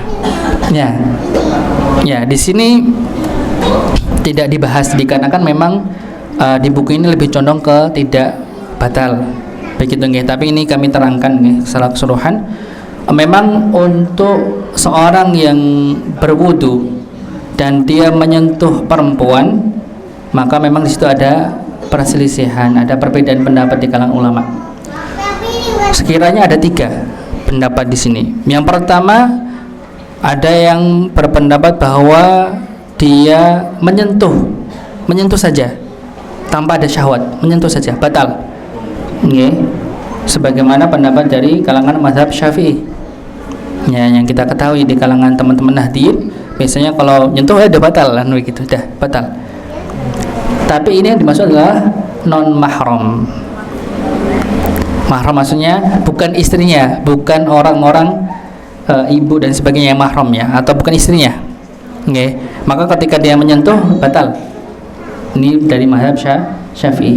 Tapi ada yang berpendapat tidak batal sama sekali. Menyentuh perempuan dalam keadaan berwudu, masih punya wudu, dia menyentuh tidak batal sama sekali. Ya, itu pendapatnya dari mazhab Hanafi. Ya. Dari hadis dari ayat sebenarnya aula mastumun nisa. Ya, menyentuh perempuan di sini maksudnya mazhab Hanafi memaknai aula tasnumun nisa ini maknanya adalah menyentuh maksudnya adalah menggauli istrinya. Arti bahasanya. Karena Al-Qur'an itu tidak vulgar biasanya. Quran itu tidak vulgar dalam menyampaikan seperti itu. Makanya kalau dalam Quran itu disebutkan namanya seorang laki-laki mendatangi istrinya untuk melakukan hubungan sama istri, tidak langsung mengatakan itu, tapi menyebutkannya ketika engkau mendatangi ladang-ladang kalian. Ya, begitu bahasanya. Emang lembut dalam bahasa Quran. Sama seperti ini, menyentuh. Bukan menyentuh maksudnya menyentuh saja biasa, tapi menyentuh adalah maksudnya melakukan hubungan suami istri. Maka yang dimaksud dari mazhab Hanafi di sini adalah ketika dia menyentuh bukan menggauli istrinya, maka tidak membatalkan. Tapi kalau jelas kalau sudah menggauli istrinya batal kan begitu. Tapi kalau menyentuh hanya sekedar menyentuh tidak membatalkan. Ya, ini dari mazhab Hanafi. Kalau mazhab Maliki dan Hambali dia lebih condong pada menyentuh batal ketika ada syahwat di dalamnya. Jadi kalau tidak ada syahwat tidak masalah. Tapi kalau ada syahwat dia akan membatalkan. Begitu nggih. Ini memang ada hujahnya masing-masing nggih, dan mereka dua-duanya kuat. Sama kuat. Kalau yang sama sekali tidak membatalkan dikarenakan Rasulullah pun ketika sholat itu ya kadang Rasul ini kebiasaan Rasulullah nggih, dan boleh diikuti bapak-bapak nggih. Jadi kebiasaan Rasulullah itu ketika hendak pergi ke masjid, sebelum beliau pergi mencium istrinya, pamit dulu sama istrinya. Sholat pun Rasulullah pamit, bukan cuma kerja doang, okay? Tapi beliau ketika sholat saja 5 kali, Pak. Gak cuma sekali, Pak, 5 kali, 5 waktu sebelum beliau ke masjid beliau mencium istrinya. Padahal jarak rumah Rasul dengan masjid cuma nggak jauh, Pak, cuma sebelahan, kadang sebagian ada yang nempel. Tapi Rasulullah tetap. Ini salah satu contoh dari Nabi romantis Rasulullah tuh. Yang kedua, Rasulullah juga pernah ketika sholat, karena beliau bertepatan jatahnya dengan Aisyah, karena Rasulullah juga punya istri bukan cuma satu, ada beberapa, dan setiap istri itu ditempatkan rumahnya masing-masing. Maka ketika jatahnya Aisyah, Rasulullah itu sholat. Nah, ketika mau sujud itu terhalang kakinya Aisyah dikarenakan saking kecilnya rumah Rasul. Maka Rasulullah ketika mau sujud dia angkatlah kaki Aisyah bersujud. Nah, membatalkan. Kalau memang itu wudu batal, ya pasti Rasulullah mengulangi itu sholat itu dan berwudu lagi. Tapi Rasul tidak mengulanginya. Ini menunjukkan bahwa menyentuh perempuan itu bukan bukan membatalkan. Walaupun ada yang memahaminya itu dikarenakan istrinya, ada yang memahaminya secara umum. Begitu nggih. Ya, makanya kalau di mazhab Syafi'i ketika yang disentuhnya bukan mahramnya batal. Ya, begitu. Ini memahami hadis yang tadi, ada yang memahami secara umum, ada yang secara khusus. Wallahu a'lam bishawab nggih. Tapi kita hargai nggih, kalau emang dia ada ngambil pendapat dia batal, ya jangan diganggu kan begitu nggih. Tetap dia dengan posisinya. Kalau dia berpendapat dia tidak batal, ya dijalankan dengan apa yang dia miliki keilmuannya atau yakini ilmuannya. Begitu nggih. Wallahu a'lam bishawab. Ada yang lain mungkin? Ini monggo nggih. Yang bertanya dapat hadiah. Ini beda-beda. Monggo nanti bisa dipilih mungkin nggih. Ada yang lain mungkin?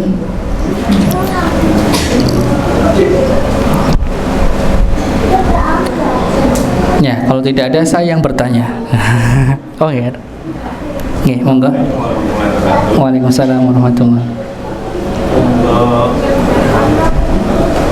tadi yang dibahas berwudu itu ada koridor kata-kata membasuh, mengusap. Mungkin ada kata-kata yang lain, mungkin ada membersihkan, mencuci. Tapi untuk di dalam wudu ada dua kata, yaitu membasuh dan mengusap. Untuk mengusap tadi dikatakan menteguh kepala, hanya sekali gitu ya, sekali yang diwajibkan. Untuk kedua dan ketiganya sunnah ini dari Nabi ya. Yang saya tanyakan, untuk wudu itu kita gunakan kata-kata membasuh dan mengusap gitu ya.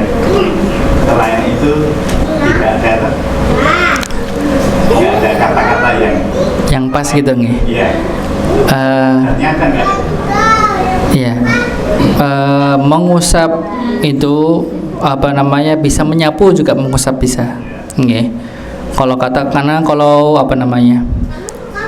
bahasa Indonesia itu tidak terlalu banyak nggih. Jadi mungkin itu yang mencakup untuk membahasakan itu. Begitu. Jadi kalau kaki, tangan itu dibasuh jadi benar-benar terlihat basahnya dikenakan air. Sedangkan kalau diusap hanya sekedar diusap saja. Gitu nggih. Nggih. Ada lagi mungkin? Satu lagi? Ada 3. Oke, monggo Ibu. Waalaikumsalam warahmatullahi wabarakatuh.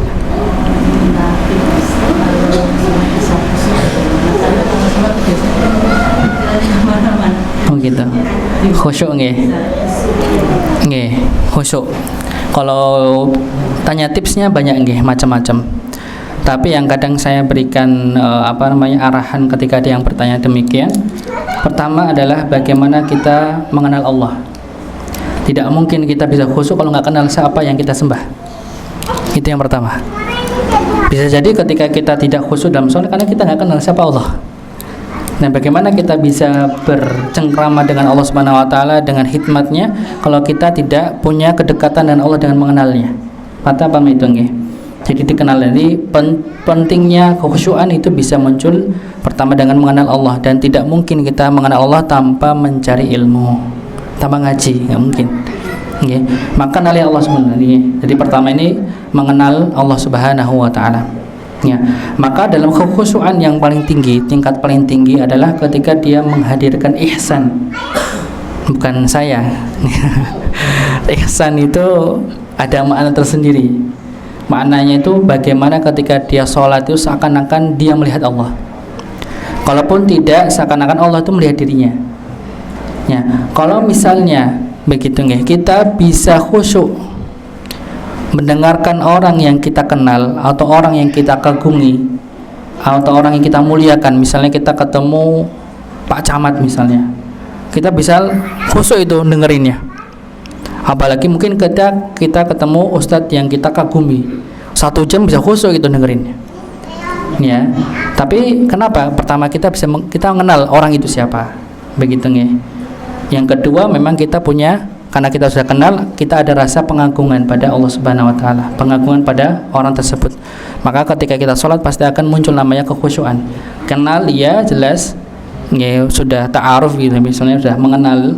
Yang kedua adalah ketika kita mengenal, kita sudah tahu ini posisinya sebagai raja, Allah Subhanahu wa taala sebagai pemilik kita.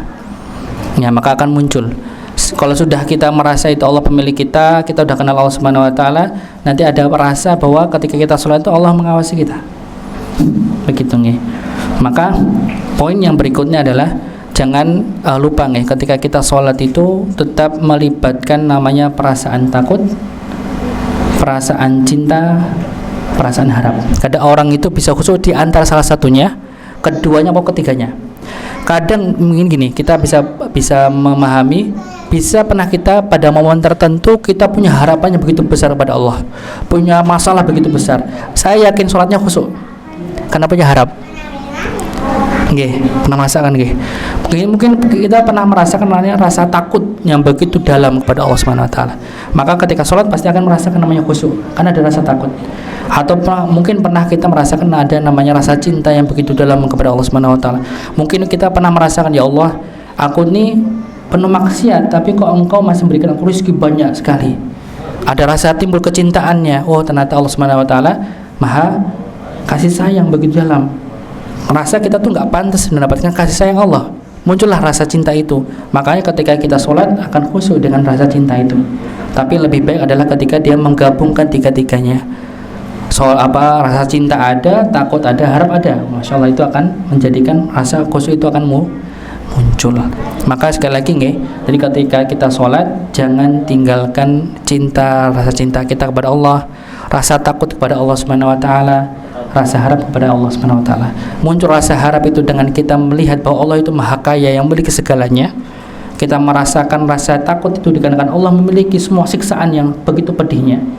Kita memunculkan rasa cinta dikarenakan maksiat yang kita jalankan Allah masih memberikan rezeki, Allah memberikan apapun yang kita inginkan tanpa kita minta. Bahkan saya yakin Bapak Ibu sekalian di sini jarang pernah berdoa bahwa ya Allah bangkitkan aku dalam tidurku, nggak pernah. Tapi Allah bangkitkan Mas Yan. Yeah. Itu muncul nanti rasa cinta kepada Allah Subhanahu wa taala, dan dari rasa tiga itu akan memunculkan namanya kekhusyuan kepada Allah Subhanahu wa taala. Tapi yang poin pertama ini nih, cari tahu Allah itu siapa. Ya, kadang di antara kita belum kenal Allah itu siapa, sifat-sifatnya apa saja, begitu nggih. Kalau sudah tahu, insyaallah akan rasa tiga itu akan muncul dan kekhusyuan juga akan muncul. Mungkin itu nggih. Ya, ini dari saya. Nggih, kalau saya pribadi seperti itu nggih. Untuk memunculkan rasa khusyuk. Karena khusyuk itu juga penting sekali, Pak. Nanti kita kalau nggak dapat rasa khusyuk itu nggak dapat makna sholat itu sendiri. Ya, makna sholat itu sendiri. Karena Rasulullah pun ketika ditanya albir, tentang albir wal ism, apa itu kebaikan dan dosa, Rasulullah mengatakan albiru husnul, kebaikan itu adalah akhlak yang baik. Kenapa Rasulullah tidak mengatakan kebaikan itu sholat, kebaikan itu puasa, tapi Rasulullah mengatakan kebaikan itu akhlak yang baik? Ya, dikarenakan ujung dari segalanya amalan yang kita lakukan itu merujuk pada akhlak yang baik. Sholat itu untuk mencegah kemungkaran, akhlak yang baik. Soal puasa mencegah kita untuk nafsu kita, mencegah untuk bisa terbimbing hawa nafsu kita, akhlak yang baik juga. Semuanya merujuk pada akhlak yang baik. Maka ketika Rasulullah tanya albiru husnul khuluq, kebaikan itu adalah akhlak yang baik. Bagi siapa? Yang benar-benar memahami sholatnya. Kalau nggak memahami ya sama saja, nggak bernilai nanti sholatnya, cuma menggugurkan kewajiban saja. Begitu nggih. Tiga nggih pertanyaan, monggo nanti bisa dipilih atau dibagikan monggo nggih. Ini berbeda-beda, nanti bisa diambil satu-satu penanyanya. Ya, monggo. Ada 3 ibu tadi, masnya, bapaknya nggih. 3.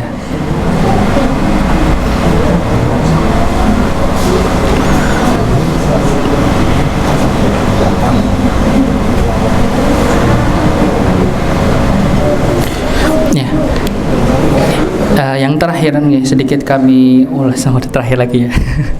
Ya, terakhir yang ingin kami sampaikan, dikarenakan kita tahu semua nggih, kita melihat berita di mana-mana, dan saya pun pribadi juga miris nggih. Banyak demo di mana-mana, termasuk daerah kita Yogyakarta. Sampai berapa kali kita temukan yang sudah wafat nggih dikarenakan kejadian itu, entah di Jakarta maupun di Makassar. Makassar itu kalau nggak salah 3 orang nggih kantor DPRD dibakar. Ada 3 orang yang terjebak sampai kebakar. Di Jakarta terlindas. Nih, alhamdulillah Jogja sepertinya tidak ada nih, alhamdulillah nih. Nah, yang lebih ya membuat saya juga agak kepikiran nih. Walaupun memang apa yang mereka lakukan mungkin ada salahnya karena konflik ini atau kericuhan ini kan muncul dikarenakan ketidakpuasan masyarakat, dikarenakan kalau nggak salah yang saya tahu kenaikan tunjangan, salah satunya kenaikan tunjangan DPR, tunjangan rumah 50 juta per bulan. Wah, mantap ya. Nih saya kalau kita dengar gaji DPR lumayan gitu kalau kita untuk satu.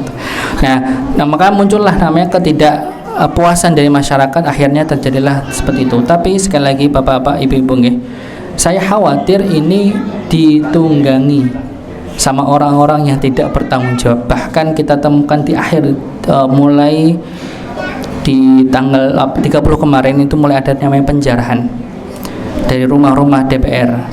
Ya, nggak perlu kami sebutkan, insya Allah udah tahu nggih, beberapa yang dijarah ini kan itu sudah keluar dari niat berdemo, niatnya kan bukan untuk jarah sebenarnya, tapi kok mulai menjarah. Tapi ini saya mulai curiga karena ada suatu hal yang aneh di sini, karena tidak ada aparat yang menjaga. Ada kecurigaan di situ nggih. Khawatirnya nanti ada ditunggangi sama orang-orang yang memang menginginkan negara ini rusak, ya hancur. Akhirnya keamanan pun mulai akan hilang pada diri negara kita ini. Dan lebih khawatir lagi kalau sudah runyam dan tidak terhentikan, nanti dari pihak luar akan ikut main. Lebih bahaya lagi. Maka yang kami ketahui ini Presiden Prabowo baru mengumpulkan ketum ormas Islam. Ya, kalau di sebagian berita menyebutkan ada 16 ormas. Kalau yang saya juga dapatkan ada yang 28 ormas begitu, di antaranya dari NU dan Muhammadiyah, untuk meminta nasihat selama 3 jam di Hambalang, di tempatnya beliau, ya, untuk meminta nasihat untuk menangani kericuhan yang ada di negara kita. Maka dari itu mari kita berdoa kepada Allah Subhanahu wa taala untuk keamanan dan kedamaian negeri kita ini. Ya, dikarenakan memang keamanan adalah nikmat tersendiri di negara kita. Kita tahu nih, banyak negara-negara yang sudah berperang. Berperang itu tidak enak, Pak. Walaupun memang ada kesempatan untuk kita berjihad, tapi enggak enak. Tetapan namanya perang itu tidak enak. Dan dalam agama kita diharamkan untuk berdoa untuk perang, itu enggak boleh. Ya, enggak boleh kita berdoa, ya Allah, jadikanlah negara Indonesia perang biar berjihad, enggak boleh. Tetapan walaupun ada isinya berjihad, enggak boleh kita meminta untuk berperang, karena berperang itu berat nih. Itu perang itu mari kita berdoa kepada Allah Subhanahu wa taala. Bismillahirrahmanirrahim. Alhamdulillahi rabbil alamin, hamdan syakirin, hamdan na'imin, hamdan yuwafi ni'amahu wa yukafi'u mazidah. Ya Rabbana lakal hamdu wa lakal syukru kama yanbaghi li jalali wajhikal karim wa 'azimi sultanik.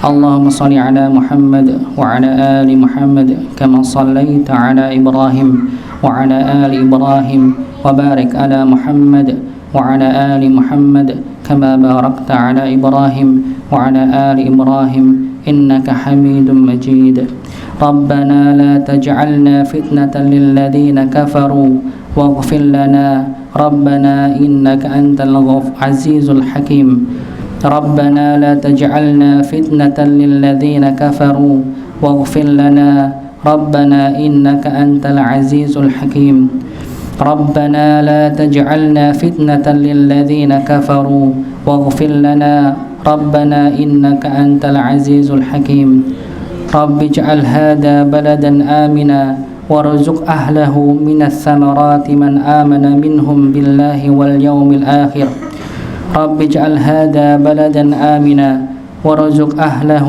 من الثمرات من آمن منهم بالله واليوم الآخر رب اجعل هذا بلدا آمنا وارزق أهله من الثمرات من آمن منهم بالله واليوم الآخر ربنا أخفق علينا صبرا وثبت أقدامنا وانصرنا على القوم الكافرين ربنا أفرغ علينا صبرا وثبت أقدامنا وانصرنا على القوم الكافرين ربنا أفرغ علينا صبرا وثبت أقدامنا وانصرنا على القوم الكافرين اللهم إنا نسألك سلامة في الدين وآفية في الجسد وزيادة في العلم وبركة في الرزق وتوبة قبل الموت ورحمة عند الموت ومغفرة بعد الموت اللهم هون علينا في سكرات الموت والنجاة من النار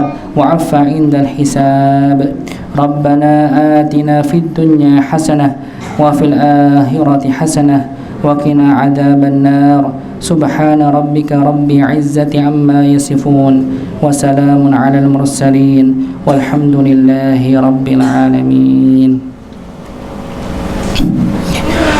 Sedikit yang mau saya suka sampaikan maka kondisi seperti ini baiknya kita bersabar kepada Allah Subhanahu wa taala sebagaimana firman Allah Subhanahu wa taala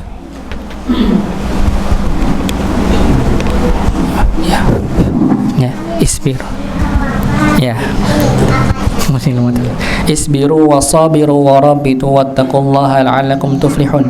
Kita diminta untuk bersabar kepada Allah dan bersabar untuk bersabar. Isbiru wasabiru, bersabar dan bersabar untuk sabar. Warabitu, dan berjaga-jaga. Maksudnya apa? Kita tidak tahu nantinya akan terjadi apa negara kita ini, tapi tetap namanya kita perlu untuk bersiap.